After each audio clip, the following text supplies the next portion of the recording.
හැමෝටම සුබ දවසක් වේවා. චිකෝයි කියුඩියම් නාලිකාවට ඔයගොල්ලෝ සාදරයෙන් පිළිගන්නවා. අද ගෙන ආපු වීඩියෝ එක ගම් කුකුල් පාලනය කරනවට ගොඩක්ම වැදගත් වෙන වීඩියෝ එකක්. මොකද කියනවා නම් මේ වෙනකොට ගම් කුකුල් පාලනය කරන අයට තියෙන ලොකුම ගැටලුව තමයි බිත්තර ප්‍රතිශතය ප්‍රමාණවත් විදිහට ලැබෙන්නේ නැති එක. ඉතින් ඒකට විසඳුමක් විදිහට අද මම මේ කියලා දෙන කෑම වට්ටෝරුව ඔයාලගේ සත්තුන්ටත් හදලා දීලා හොඳ බිත්තර ප්‍රතිශතයක් ලබා ගන්න පුළුවන්. සමහර අය කියනවා මේ ගම් කුකුල් පාලනය කරන එක ගොඩක් පාඩුයි කියලා. කුකුල්ලු පාලනයෙන් දැනට හොඳටම ලාභ ගන්න පුළුවන් මේ ගම් කුකුල් ව්‍යාපාරයෙන් කියලා මම කියනවා. මම ඒක ඔයාලට හරියටම පැහැදිලි කරලා දෙන්නම්. ගම් කුකුල්ලු ඇති කරන්නේ අඩනිදෙල ක්‍රමයට. ඉතින් මේ විදිහට ගම් කුකුල්ලු පාලනය කරොත් පාඩුවක් වෙන්නේ නැහැ කොහොමඩවත්ම. හැබැයි ඔය RIR සත්තු හදන විදිහට ගම් කුකුල්ලු හැදුවොත් ඔයාට අන්න එතනදී ලොකු පාඩුවක් ලබන්න සිද්ධ වෙනවා. මොකද කියනවා නම් දැනට වෙළඳ පොලේ තියෙන සත්ව ආහාරවල මිල සෑහෙන්නම වැඩි. ගම් කිකිලියන්ගේ බිත්තර ප්‍රතිශතයත් 50%ත් 60ත් අතර නිසා අපි මේ විදිහට සත්තුන්ට කෑම වට්ටෝරුවක් හදලා දෙනවා. අපි කඩෙන් ගේන සත්ව ආහාර අවම කරලා මේ විදිහට වටපිටාවෙන් හොයාගන්න පුළුවන් කොළ ಜಾති එකතු කරලා හොඳ කෑම වට්ටෝරුවක් සත්තුන්ට හදලා දුන්නොත් බිත්තර ප්‍රතිශතයත් වැඩි කරගන්න පුළුවන්. ඒ වගේම හොඳ ආදායමක් ලබා ගන්නත් පුළුවන්. ඔයත් ගම් කුකුල් පාලනය දැනට පටන්ගෙන පාඩු ලබන කෙනෙක් නම් මම මේ කියලා දෙන විදිහට කෑම වට්ටෝරු හදලා දෙන්න. මේ විදිහට ටික දවසක් දීලා බලන්න ඔයා කඩෙන් කුකුල් කෑම දීලා බිත්තරේ ගන්න එකද ලාභ නැත්නම් මම මේ කියලා දෙන විදිහටද ලාභ කියලා. දැන් අපි බලමු අපිට මේ කෑම වට්ටෝරු හදන්න අවශ්‍ය වෙන දේවල් මොනවද කියලා. අපිට ඕන වෙනවා ගොටු කොළ, ඒ වගේම මුරුංගා කොළත් ඕන වෙනවා. ඉතින් ඔයාට මේ ගොටු කොළ හොයාගන්න පුළුවන් ඕන තරම්. ඔයාගේ ගෙවත්තෙත් ගොටුකොළ හොයාගන්න නැත්තම් ගොටුකොළ මුල් ටිකක් ගෙනල්ලා හිටව ගන්න. ඉතින් මේ කෑම වට්ටෝරුව හදනකොට ඔයාට ගොටුකොළ අනිවාර්යෙන්ම ඕන වෙනවා. ඒ වගේම තමයි මුරුංග ගස්. මේ වගේ අතුත් හොඳට පැලවෙනවා කෙටි කාලයක් ඇතුළත. ඔයා ගම් කුකුල් පාලනය කරන කෙනෙක් නිසා ඔයාට ගොඩක්ම වැදගත් වෙයි මේවා. දැන් අපි හදන කෑම වට්ටෝරුවට ඕන කරන කොළ ಜಾති දෙකක් හරි, එකක් ගොටු කොළ, අනිත් එක මුරුංග කොළ. ඉතින් අපි බලමු ඊළඟට මොනවද ඕන වෙන කොළ ಜಾති කියලා. ඉතින් මේ වීඩියෝ එකත් එක්ක දිගටම රැඳිලා ඉන්න. මේ වීඩියෝ එක ඉවරනකම් බලන්න. හරියටම බලලා මම කියලා දෙන විදිහටම මේ කෑම වට්ටෝරුව හදාගන්න. අපි හදන කෑම වට්ටෝරුවට ඊළඟට ඕන වෙන්නේ මොනවද කියලා බලමු. ඉතින් ඔයාලට දැන් මේ පේනම ඇති තනකොළ වර්ගයක්. මේකට කියන්නේ බරතැල් කියලා. මේ බරතැල් කොළ වෙල් ළඟ, ඇලවල් ළඟ ඕන තරම් හොයාගන්න පුළුවන්. ඔයාලට දැන් පේනවා ඇති මගේ ගෙවත්තේ මම හදලා තියෙනවා මුරුංග ගස් එහෙම. ඉතින් ඔයාත් ගම් කුකුල් පාලනය කරන කෙනෙක් නිසා මේ දේවල් හදාගන්න. ඔයා මේ විදිහට කරගත්තොත් හොඳ සාර්ථක ගම් කුකුල් පාලනයක් කරගෙන යන්න පුළුවන්. ඉතින් පුංචි ඉල්ලීමක් තියෙනවා කරන්න. ඔයා තාමත් මගේ channel එක subscribe කරලා නැත්නම් දැන්මම subscribe කරලා එහා පැත්තේ notification bell එකත් on එකේ තියාගන්න. එතකොට ඔයාට පුළුවන් මම දාන වීඩියෝ වගේ ළඟටම ගෙන්න ගන්න. ඉතින් මේ අපි හදන කෑම වට්ටෝරුවට අමතරව තව කෑම වට්ටෝරු ගොඩක් තියෙනවා. ඒ වට්ටෝරු හදන විදිහත් මම ඔයාලට අනිවාර්යයෙන්ම මේ channel එක හරහා ඔයාලව දැනුවත් කරනවා.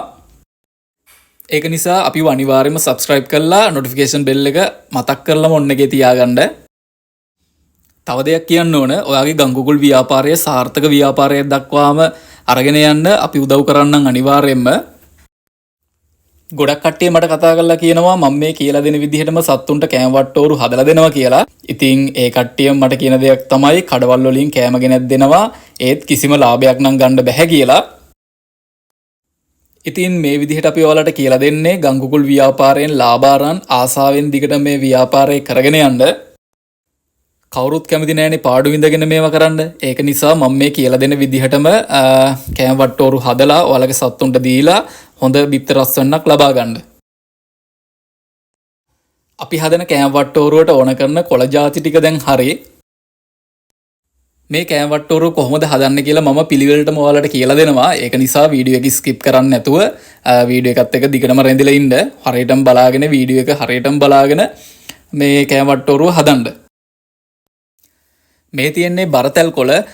අපේ පැත්තේ නම් කියන්නේ මේ කොළවලට බරතැල් කියලා. ඉතින් ලංකාවේ එක එක පැතිවලට අනුව මේකට කියන නම වෙනස් වෙන්න පුළුවන්. ඒක නිසා මේ කොළේ හරියටම බලා ගන්න අඳුර ගන්න. ඉතින් මේ කොළවලට ඔයාලගේ පැතිවල කියන නමත් අනිවාර්යයෙන්ම කමෙන්ට් කරන්නත් අමතක කරන්න එපා. අපි හදන කෑම වට්ටෝරුවට ඕන කරන කොළ ಜಾති ඔක්කොම ටික දැන් හරි. පළවෙනි එක බරතැල් කොළ, දෙවෙනි එක මුරුංග කොළ, තුන්වෙනි එක ගොටු කොළ. අපි දැන් මේ හොයාගත්ත කොළ ಜಾති වලට අමතරව මේ වට්ටෝරුවට දාන්න ඕන දේවල් ටිකක් තියෙනවා. ඒ ටිකත් මම ඔයාලට පෙන්නන්නම්. වීඩියෝ එක ස්කිප් කරන්න නැතුව හරියටම බලාගෙන මේ වට්ටෝරුව හදන්න ඔයාලත්. මම ඔයාලට දැන් පෙන්නන්නම් මේකට ඕන කරන අනිත් දේවල් ටික. අපිට ඕන වෙනවා ලුණු ටිකක්. අපි ගොඩක්ම ලුණු දාන්නේ සාමාන්‍යයෙන් සත්තුන්ට සෙම ගතිය නැති වෙන්න. ඊට පස්සේ බිත්තර කෑම ටිකක්. ඔයාලගේ සත්තු බිත්තර දාන සත්තු නම් බිත්තර කෑම දෙන්න. නැත්නම් වැන්න කෑම එක දුන්නත් ගැටලුවක් නැහැ. ඊට පස්සේ රයිස් පොලිස්. අපිට ඊට පස්සේ ඕන වෙන්නේ උණු කර නිවාගත් ජලය. අපිට ඊට පස්සේ ඕන වෙන්නේ අපි කපන කොළ ಜಾති ටික දාගන්න බේසමක්. අපි දැන් කෑම වට්ටෝරුව හදන්න ඕන කරන හැම දෙයක්ම දැන් තියාගෙන තියෙන්නේ. අපි ඉස්සරෝම බරතැල් ටික කපා ගමු. දැන් ඔයාලට පේනවා ඇති අපි කොහොමද කපන්නේ කියලා. මේක කපන එකෙත් ක්‍රමයක් තියෙනවා. බරතැල් කපනකොට බරතැල් විතරක් නෙමෙයි අනිත් දේවලුත් කපනකොට ගොඩක්ම හීනියට තමයි කපන්න ඕන. මොකද කියනවා නම් සත්තු කන්න කැමති කොළ ಜಾති හීනියට කපලා තියෙනකොට මේ කොළ ಜಾති ගොඩක් ලොකුවට කප්පුවාම සත්තු මේක කන්න එච්චර පිරියක් දක්වන්නේ නැහැ. ඒක නිසා පුළුවන් තරම් කොළ ಜಾති ටික හීනියට තමයි කපා ගන්න ඕන. ඔයාලට දැන් පේනවා ඇති අපි මේ කොළ ටික මොන වගේ ගානකටද කපා ගන්න කියලා. අපි මේ කපන ගාන හරියටම බලලා ඔයාලා මේ වට්ටෝරුව හදද්දී මේ විදිහටම කරගන්න. මොකද කියනවා නම් මේ කොළ ಜಾති ටික අපි කපනකොට ලොකුවට කැපුණොත් සත්තු මේක කන්න එච්චර පිරියක් දක්වන්නේ නැහැ. ඒක නිසා පුළුවන් තරම් හීනියටම තමයි කපා ගන්න ඕනේ. කොළ ටික ලොකුවට කැපුණොත් අපතේ යන ප්‍රමාණය ගොඩක් වැඩි වෙයි. ඒක අවම කරගන්න තමයි මේ හීනියටම කපා ගන්න කොළ ටික අපි. මේ වීඩියෝ එක ටිකක් දික් වෙන නිසා අනවශ්‍ය ටික මම ස්පීඩ් කරනවා.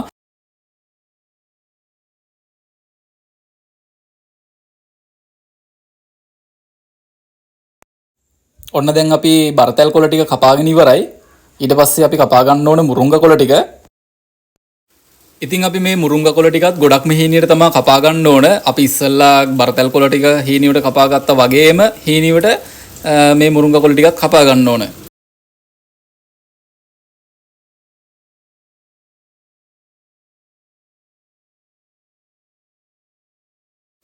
ඔන්න දැන් අපි බරතැල් කොළ ටිකයි මුරුංග කොළ ටිකයි කපාගෙන ඉවරයි. ඊට පස්සේ අපිට කපා ගන්න තියෙන්නේ ගොටු කොළ. ඉතින් මේ ගොටු කොළ ටික කපන්නෙත් කලින් කොළ ටික කැපුවා වගේම ගොඩක්ම හීනිවට. ඉතින් මේ වීඩියෝ එකෙන් ඔයා හරියටම බලාගෙන මේ විදිහට හීනිවට ගොඩක්ම හීනිවට කපලා මේ වට්ටෝරුව හදන්න.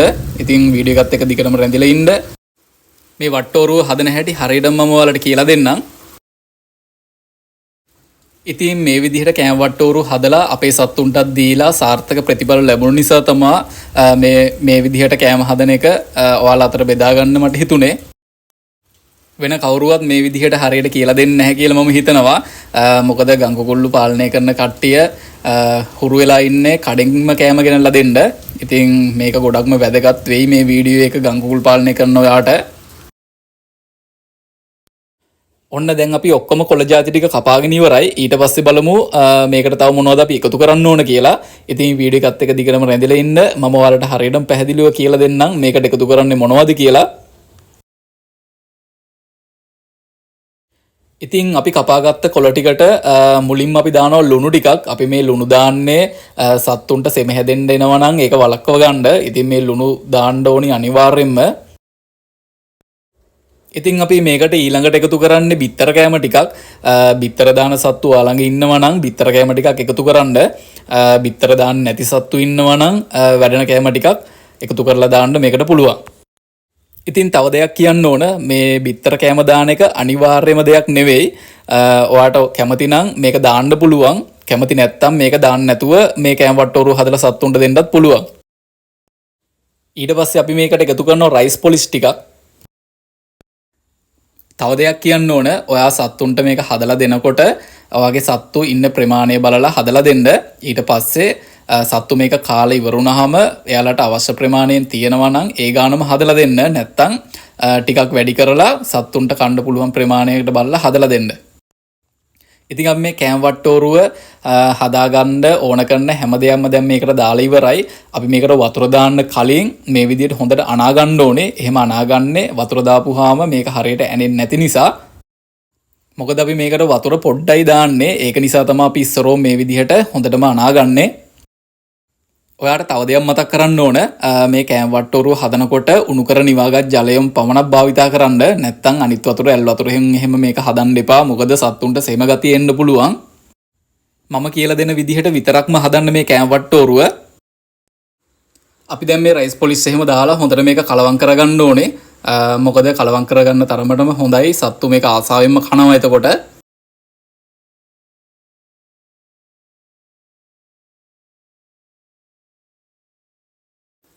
ඉතින් දැන් අපි මේ කෑම වට්ටෝරුව හදාගෙන ඉවරයි. අපි අපේ සත්තුන්ට දීලා බලමු මේක කොහොමද යාලා කන්නේ කියලා.